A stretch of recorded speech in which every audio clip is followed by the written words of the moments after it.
meninas! Eu sou a Milena. Eu sou a Camila. E eu sou a Alexia. Hoje a gente vamos contar um pouquinho sobre a filosofia. Primeiro a gente vai falar sobre liberalismo inglês e francês e sobre Hegel.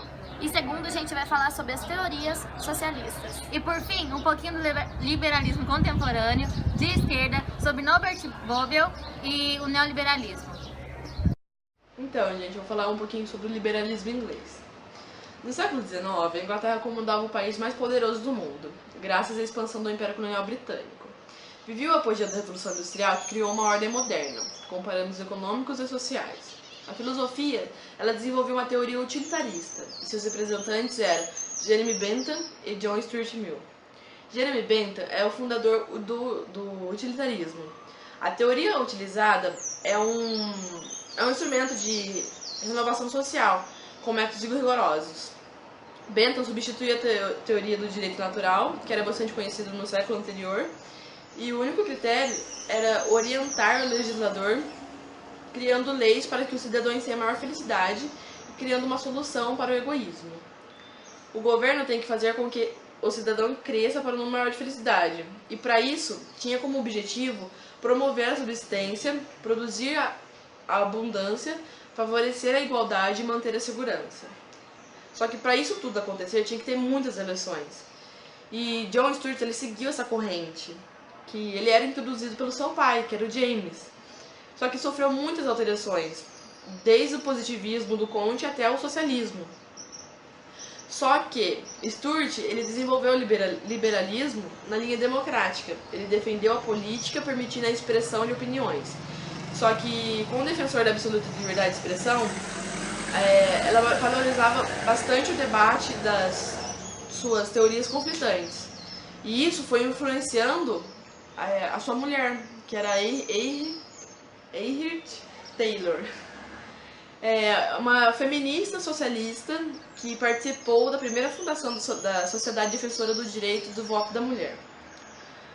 Eu vou falar um pouquinho sobre agora do liberalismo francês. Na Inglaterra e nos Estados Unidos, as instituições políticas e sociais consolidavam os ideais liberais. Só que a França ela enfrentou experiências no século XIX, com a esperança de liberdade, igualdade e fraternidade, pela Revolução Francesa. No caso, não conseguiu nenhuma disso. Tocqueville era um aristocrata nascido e conhecido como Montesquieu no século XIX. Ele analisava todas as contradições do seu tempo.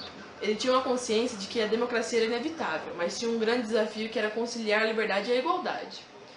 Só que ele tinha uma grande concentração dos poderes dos estados. E seu resultado seria a tirania ou o surgimento de uma sociedade de massa, que não inclui suas diferenças individuais e leva ao conformismo da opinião e a tirania da maioria. Só que para evitar os desequilíbrios, eles julgavam as leis que garantiam as liberdades fundamentais e a vigilância pelo exercício do cidadão. Hegel era diferente, ele só criticava o contratualismo. E ele era um filósofo alemão que apresentou as contradições como tarefa da razão, criticou as concepções liberais, da qual resultou um novo conceito de história. A obra Fenomenologia do Espírito, Hegel cria uma passagem importante para entender melhor sobre aquilo lá, aquela maneira dialética que ele tinha, e ele explicava que a consciência tornava-se uma autoconsciência, entendeu? Aí depois fala sobre o Estado. E então, a consciência, ela não explica o estado da natureza, não explicava esse estado de Hegel. Só que ele nega a anterioridade dos indivíduos, pois não é um indivíduo que escolhe o estado, e sim é ele que escolhe ser constituído. Com isso, ele observa que a família é contraditória entre seus membros. E Hegel foi o primeiro a usar esse termo. Ele se refere a um lugar de atividades econômicas, e onde ele prevalece que os interesses privados. O Estado não apresenta a unidade final. Ele só supera todas as contradições entre o privado e o público. A esfera da família e a sociedade civil não se deve ser estendida de formas anteriores ou exteriores, porque ela só existe o desenvolvimento. Bom dia, pessoal! Hoje a gente vai falar da origem do proletariado, que vem do latim e significa do povo. das classes mais desfavorecidas. A partir do ano 1848, o proletariado procurava expressar a sua própria ideologia, oposta ao pensamento liberal e inspirada no início do socialismo utópico, deixando mais clara a cisão entre os burgueses e os proletariados. Esse período foi conturbado por algumas agitações políticas e agravou-se situações social em decorrência das transformações na economia decorrentes da passagem à grande indústria e ao capitalismo de monopólio. O cenário era de um estado de injustiça social que gerava protestos e pedidos de mudanças dos proletariados. Suas condições de trabalho eram precárias, ocorrendo até mão de obra infantil. Suas ideias de mudança batendo de frente com a da burguesia. Eles pediam igualdade, colocando frente a frente o socialismo ao individualismo burguês. Com isso, foram criados grupos para defender a causa. Sindicatos é um dos exemplos. E o socialismo utópico, os teóricos do socialismo elaboraram teorias distintas e propuseram soluções diversas, mas é possível observar alguns traços comuns entre eles. Alguns sociólogos não conseguem entender a incompatibilidade entre os dois, que é a burguesia e o proletariado,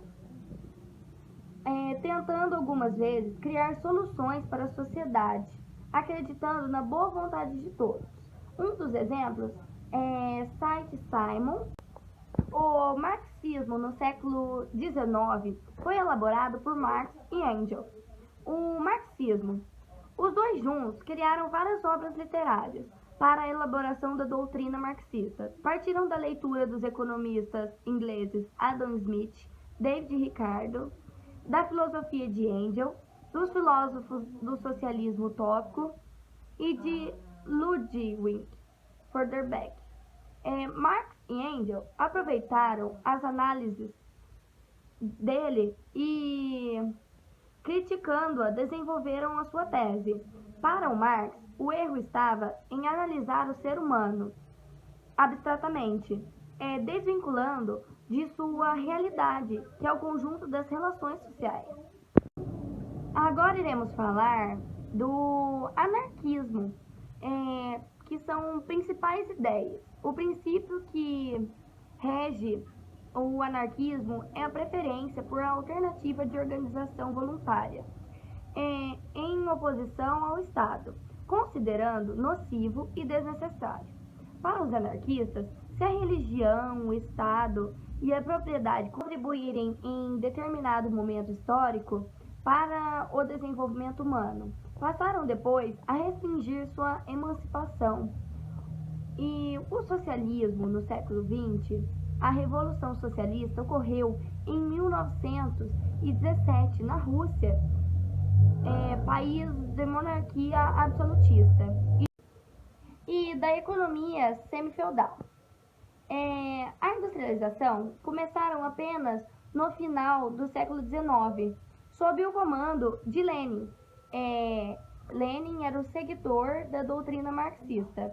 A Rússia se tornou União Soviética, porém Lenin morreu cedo e seu sucessor Stalin dirigiu a União Soviética por quase 30 anos com a mão de ferro, fortalecendo o Estado e tornando-o totalitário.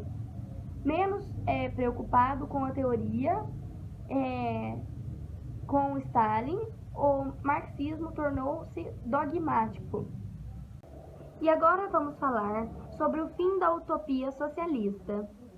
Quando Gorbachev subiu ao poder em 1985, iniciou uma série de mudanças de reconstrução da economia, reforma nas instituições políticas, visando a renovação dos quadros da velha e autoritária elite burocrática dirigente. Liberou os presos políticos e garantiu a imprensa livre e a liberdade individual para o socialista. Porém, o sonho da sociedade igualitária não acabou. Ela não acabou. Mesmo porque o chamado socialismo real nunca foi de fato o socialismo esperado.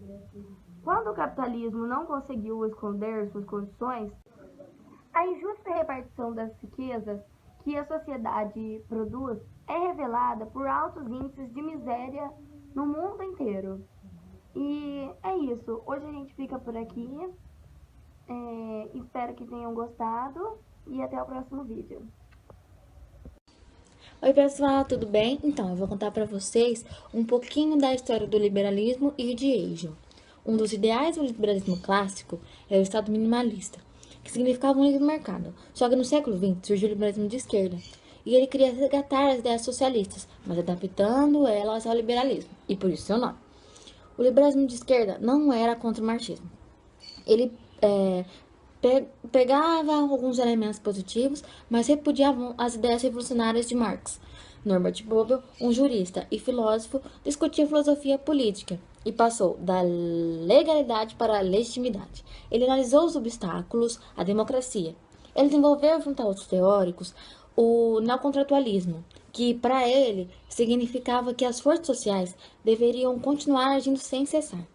O aumento do déficit público, a crise fiscal, a inflação e a instabilidade social foram o que fez os neoliberais a quererem voltar ao Estado minimalista, onde a única ação era de justiça e de defesa nacional. Daí, em 1980, os Estados Unidos, junto com a Inglaterra, representavam um novo neoliberalismo, e o Brasil estava precisando conter a sua inflação. Então o nosso vídeo termina por aqui. Espero que vocês tenham entendido sobre o que falamos. Semana que vem, o assunto é outro, é ciência, tecnologia e valores. O assunto que foi discutido durante o vídeo vai estar escrito na descrição aqui embaixo. E não esqueça de curtir. E compartilhar. Tchau, gente! Tchau.